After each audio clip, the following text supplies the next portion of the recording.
guys, it's Danielle Nicole, the Grand Stylist, and I'm back. As promised, I said we were going to talk about how we're going to use the body senses to be more sensitive with our clients and tapping into those things to give a better client experience. But I sort of lied. We are going to talk about that a little bit later because I got to tell you about my week. I'm just so excited to tell you about what's been happening as I've been engaging with hairstylists, offering them coaching to get them to a grand a day. In my endeavor to introduce myself to different hairdressers in person and different salon owners, I'm running into some things that I just feel I just have to share it. I can't wait. So that's what we're going to talk about today. Because what I'm realizing is that I might have put the cart before the horse. Here's what I mean by that. People are going through a lot, and I get it. I've been through a lot myself.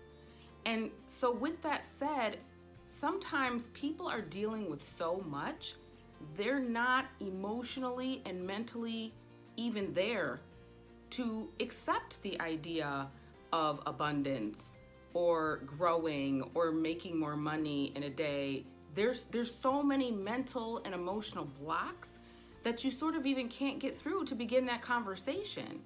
So what I'm realizing is I've got to change my focus and I've got to tailor this whole situation to each and every stylist that I come into contact with. Because here's the deal.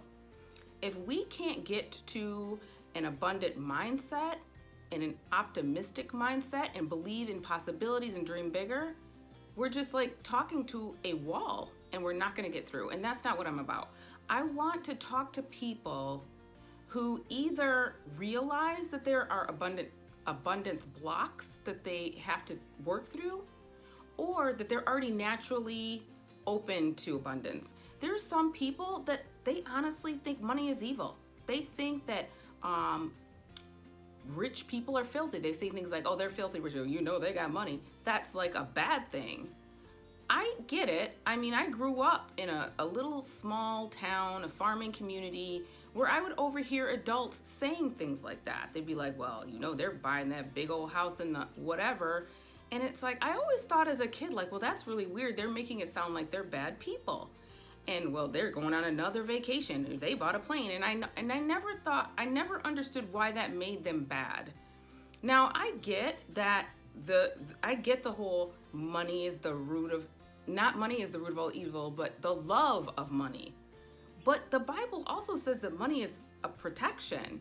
And in my opinion, yes, it's a protection, but it's also just, it provides opportunities. So for instance, you have a sick grandmother and you really would prefer her not to go into a nursing home because you want her to have an elevated level of care, but there's no finances for it. Well, if you have financial freedom, you can potentially step up and be the one in the family to help with that situation. If you have no finances, you cannot do anything. There's an opportunity to go and work doing some relief work in another country, and there was a natural disaster and you want to get involved. Guess what? You got to have money to be able to do that. You got to be able to buy the plane ticket. You got to have the way to sustain yourself while you're there. There is a million and one reasons I can come up with off the top of my head as to why money is not evil. We all need it.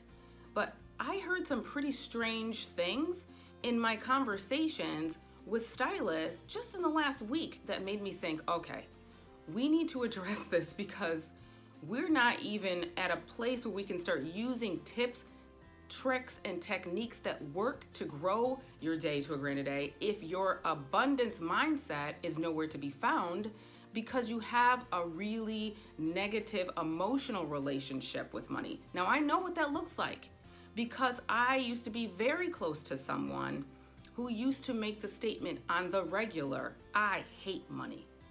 And you know, the thing that was interesting is no matter how much money ever came into his experience, he found a way to make it disappear very quickly and had nothing to show for it.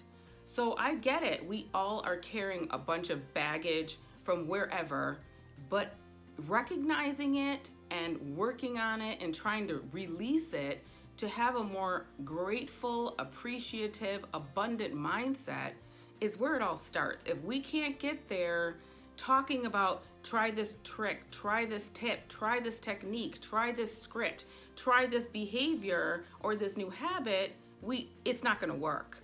So I'm going to be working very hard to incorporate mindset activities into this program to help get not only hairdressers, but anybody who's struggling with their emotional relationship with money, where they're thinking that asking whatever price for their service, they feel bad about it, like that's something wrong with that. So there's definitely a block there, an emotional block, even though it may not be conscious, it's subconscious. And when we bring things to the conscious level and then we deal with it, we can release it. So that was the message that I felt was so important today. I have a special offer. I've not done this before, but I really feel that it's important. I want to talk to more stylists who want to grow. And I have a 5-day challenge that I'm going to create for each person that contacts me specifically to them. So we know we like our pants, but we like them better when they're tailor-made, when they're custom. So I am offering a 1-hour free coaching, consulting, conversation with myself to the first 10 people that sends me a message in my DM. I will contact you, we will talk, and I will put together a 5-day free challenge customized around your specific needs.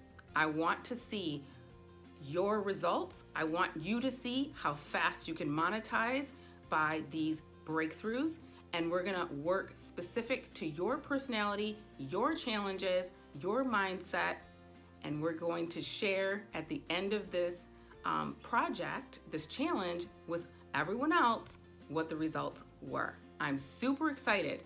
So what I'm gonna say to that is ready, set, go.